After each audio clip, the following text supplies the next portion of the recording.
நீங்கள் ஒரு இடத்துக்கு போகிறதும் சரி, வீட்டை விட்டு வெளியே வந்தாலே நீங்கள் திரும்பி போகிறதுக்கான ஒரு உத்தரவாதம் இல்லை என்ற நிலைமையை, அது சாலை வழியாகவும் சரி, அல்லது பாதுகாப்பு ரீதியாகவும் சரி, சட்ட ஒழுங்கு ரீதியாகவும் சரி, எந்த உத்தரவாதமும் கிடையாதுங்க.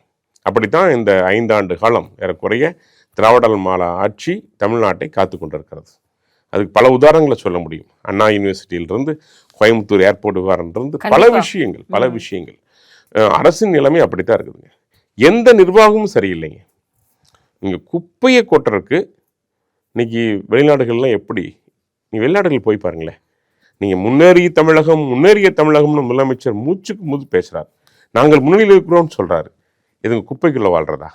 மதுரை முதலிடத்தில் இருக்கு. குப்பைக்குள்ளே வாழ்கிறதா? அதுங்க ஒரு குப்பையை பிரிக்கிறது. நீங்கள் முன்னாள் ஆட்சி காலத்தில் பார்த்தீங்கன்னா குப்பையை பிரிப்பாங்க.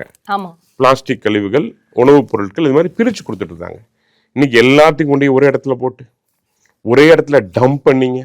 அது அளவற்ற நாற்றத்தை ஏற்படுத்தி அந்த பகுதி மக்களே வாழ முடியாது.